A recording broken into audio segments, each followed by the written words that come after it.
Olá, meu amigo, minha amiga. Estamos de volta com o nosso Portal do José, nesse final de sabadão, que está nos apresentando notícias quentíssimas que garantem que nós teremos no Brasil, a partir de agora, fortíssimas emoções para muitas pessoas e pesadelo para outras tantas, que virão de cenas que nós todos assistiremos, mas não cenas de documentários, de novelas ou de minisséries, não.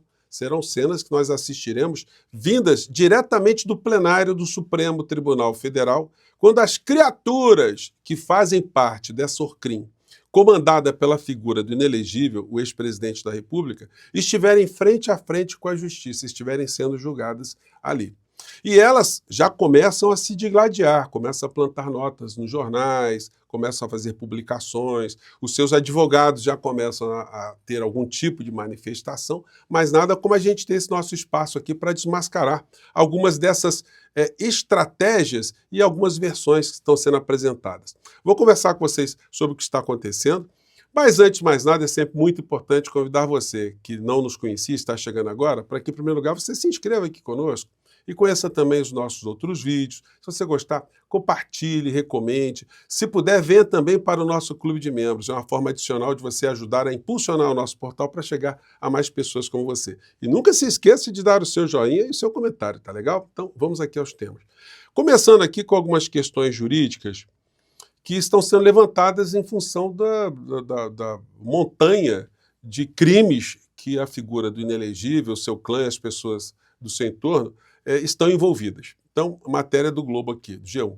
Entenda o que a PGR pode fazer após receber indiciamento de Bolsonaro e mais 36 por golpe de Estado.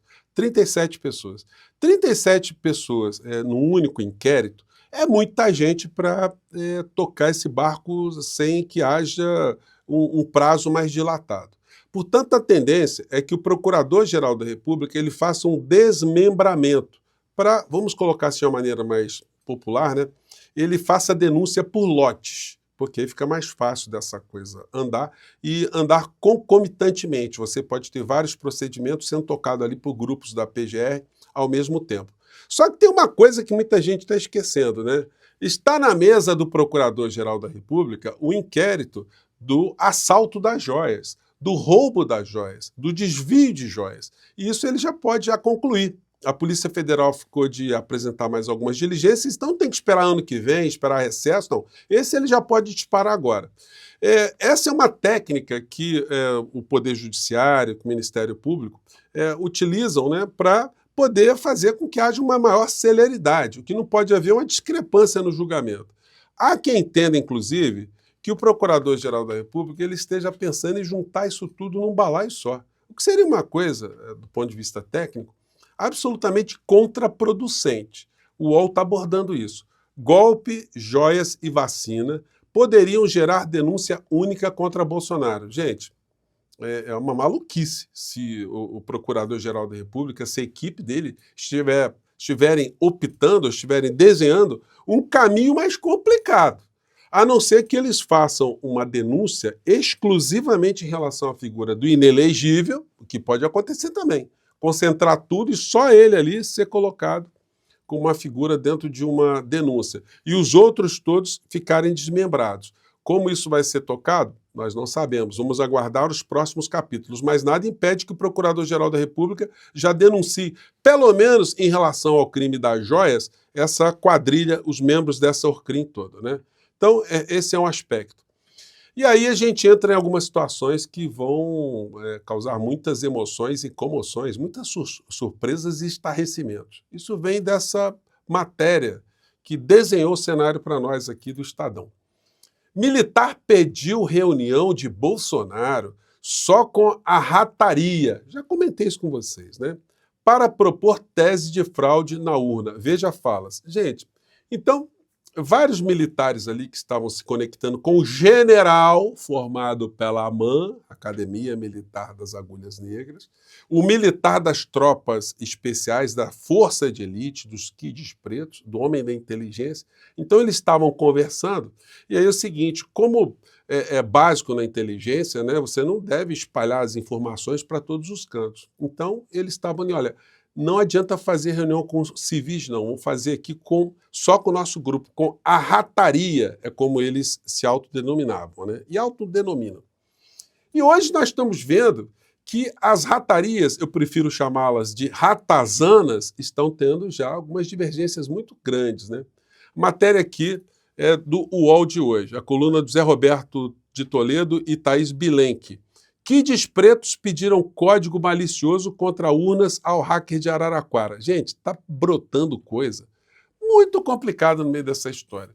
O que surgiu? Esse general, o Mário Fernandes, que graças a Deus não é meu parente, ele estava ali muito próximo da figura do Bolsonaro e numa conspiração absolutamente contundente desde sempre. Quando o hacker de Araraquara ele prestou depoimento lá na CPMI, que ele conversou com o Bolsonaro e o Bolsonaro o mandou para conversar com técnicos, na verdade ele foi conversar com o general Mário Fernandes. O mesmo que estava ali por trás do general Paulo Sérgio, que na época era o ministro da Defesa, insuflando o Paulo Sérgio, municiando o Paulo Sérgio para atacar o sistema eleitoral aqui no nosso país, atacar o Tribunal Superior Eleitoral. O pacote estava todo montado. Enquanto isso, outros faziam a propaganda e agitação, como o Braga Neto, que a gente vai falar dele agora mesmo. Então, o hacker de Araraquara, ele falou com o general Mário Fernandes que, a partir das informações que recebeu, pressionava o Paulo Sérgio para criar algum tipo de factoide, criar alguma situação fantasiosa para descredibilizar o processo eleitoral aqui no nosso país, que fez parte dessa estratégia toda golpista que nós vimos aqui no Brasil. No meio dessa história, a gente vê alguns militares se posicionando de uma maneira absolutamente abjeta. Um deles é o general da reserva, né, o Mourão. Golpe. Mourão rompe silêncio, fala em fanfarronada e diz não ver crime em escrever bobagem. Quem escreveu bobagem, o senhor Mourão? O seu colega general de Forças Especiais, que tem a mesma formação que a sua, que pertence à mesma força que a sua, né? que o senhor pertenceu também. Então o senhor está chamando o general Mário Fernandes de idiota, de boçal, de um infantil, de um descerebrado. Alguém que está... Isso para minimizar, né, gente? Vocês conseguem imaginar alguém do Pentágono, alguém da KGB, alguém de uma força especial, de uma tropa de elite, do Mossad de Israel, algum serviço secreto, bolando um plano idiota, um plano totalmente desarvorado da realidade, sobretudo quando esse plano é engendrado por alguém que tem acesso a tropas e armas e que tem o conhecimento da mobilização disso. Então, é conversa para enganar trouxa. Como a gente vai tratar pessoas que têm esse perfil completamente deformado? Só para vocês recordarem alguma coisa que não circulou muito, mas aqui a gente vai mostrar, o general, na época, né, o Mourão, ele foi apelidado pelo Ciro Gomes de burro de carga, né, ou de jumento de carga. Eu não sei se era jumento ou burro. Muitas pessoas atribuem isso a uma faceta, né, falastrônica de Ciro Gomes. Mas eu concordo, porque quando a gente vê esse tipo de coisa aqui, ó, o general numa palestra, na época general, né, não da reserva, da ativa, pô, ele falando aqui, olha, se não resolver as coisas no nosso país pelo campo institucional, nós do Exército temos que entrar e chutar tudo. É isso que está aqui no texto. Acompanhe se eu estou exagerando, gente. Vamos lá. Fatos que estão nos cercando, a gente diz, pô, por que não vamos derrubar esse troço todo? Na minha visão... Por que nós não vamos derrubar esse troço todo? Derrubar esse troço todo se chama Estado Democrático e de Direito, tá? Isso é em 2017. E aí a minha visão, que coincide com os meus companheiros do alto comando do Exército, nós estamos numa situação daquilo que poderíamos lembrar lá da tábua de logaritmo, né? Aproximações sucessivas, né? Até chegar o momento em que ou as instituições solucionam o problema político, né, com pelação do judiciário, né, retirando da vida pública esses elementos envolvidos em todos os ilícitos. Então o senhor era favorável de judiciário tirar todos esses elementos nocivos da vida política, né? E se isso não acontecesse, né, o que o senhor faria? Ou então nós teremos que impor isso. Agora, qual é o momento para isso? Não existe forma de bolo.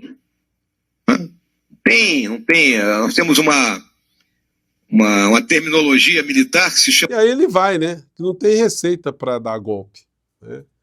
É esse o tipo de gente que a Academia a Academia Militar das Agulhas Negras andou formando, né? E o que ele ataca é esse aqui, ó. Esse aqui é o Mário Fernandes. Aqui atrás de mim, não sei se dá para vocês verem, ele coloca aqui um colete, alguma coisa, numa espécie de boneco. O boneco, gente, é uma caveira. Acho que não dá para ver muito bem daqui no canto aqui, ó. Uma caveira com óculos escuro, negócio sinistro. A figura que tinha acesso a armas, caveiras com um punhal espetado aqui no esqueleto, no crânio. Essa figura chegou a ser ministro no governo Bolsonaro, interino. Alguém que estava ali do lado do Bolsonaro, alguém que pressionava o outro militar, o Paulo Sérgio Nogueira, ministro da Defesa.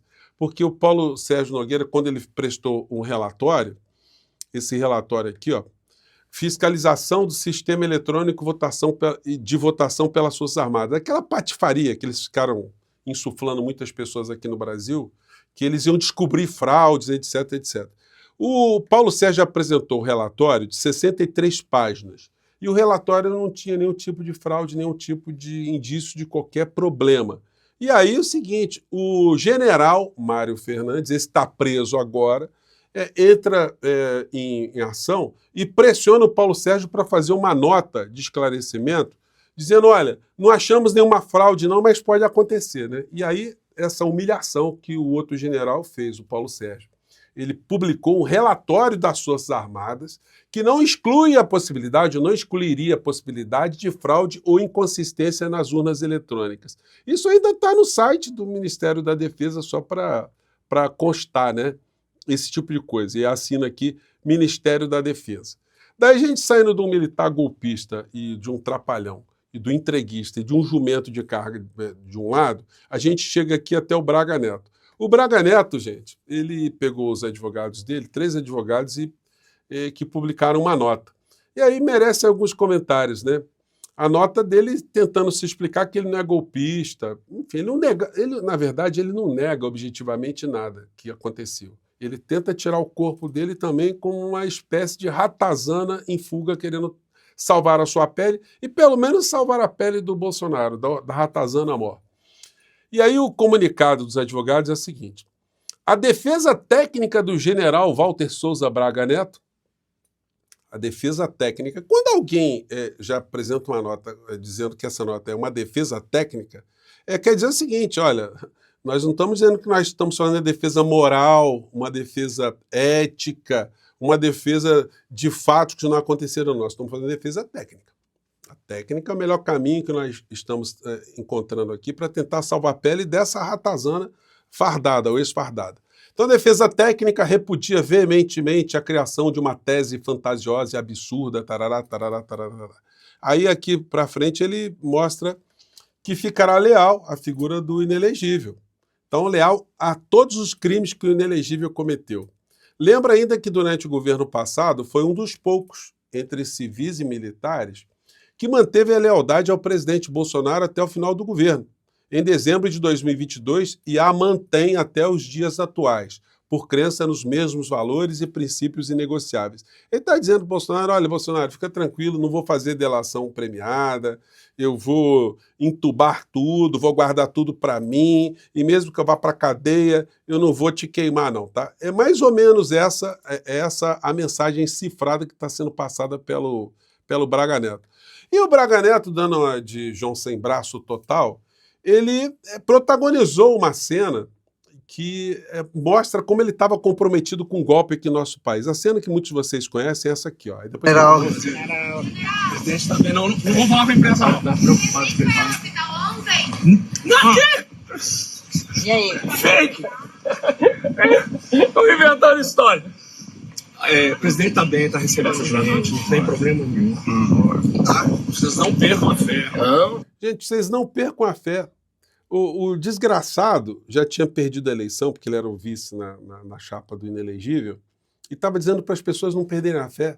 O comportamento decente de uma pessoa com honra, alguém que não fosse uma ratazana, era dizer assim, olha, vocês têm que voltar para casa, perdemos a eleição, o processo democrático é assim, pô, se desarticulem, vocês estão gastando dinheiro à toa nesses acampamentos, vocês estão criando instabilidade, não vai ter modificação nenhuma. Mas o que a ratazana fala? Exatamente o contrário. Deixando a pessoa ali com uma expectativa que haveria uma ruptura institucional, quando ele sabia que estavam acontecendo lá dentro do palácio articulações exatamente para essa finalidade. Acompanhe mais um trecho aqui. Tá bom? Tá na frente do pessoal que eu posso falar para vocês agora. Estamos na frente do general. A gente está na chuva, tá no chuva. Eu sei, sim, senhor. Estamos na chuva, né? Tem que dar um tempo, tá bom? Tem que dar um tempo. Eu não posso conversar. Eu não posso conversar agora, né? Quer dizer, ele sabia que tinha alguma coisa, né? Aqui não é Olha a força Você tá em casa? Tá lá conversando. Fazendo selfie com o Braga Neto ao fundo. Tá batendo papo. Pode. Que beleza, hein? Que beleza, hein? Olha a carinha da criatura, hein? Deve ter dançado lá no 8 de janeiro, hein? Eu só falei na foto aí, Renato. Então, gente, são essas as coisas que mostram nas mãos de quem nós tivemos aqui no nosso país. E todos já estão muito desesperados. O Mário Fernandes, o valentão das tropas de elite, está agarrado. E não está em presídio militar, não. Ele está numa cela especial hoje. Então, eu acho que a criatura, se nunca passou por essas provações, agora está o momento dele refletir se ele deve lealdade mesmo à rataria ou se ele deve alguma lealdade a ele mesmo, à família dele e ao nosso país, né? Eu fico por aqui, gente. Um grande abraço e até o nosso próximo encontro. Tchau!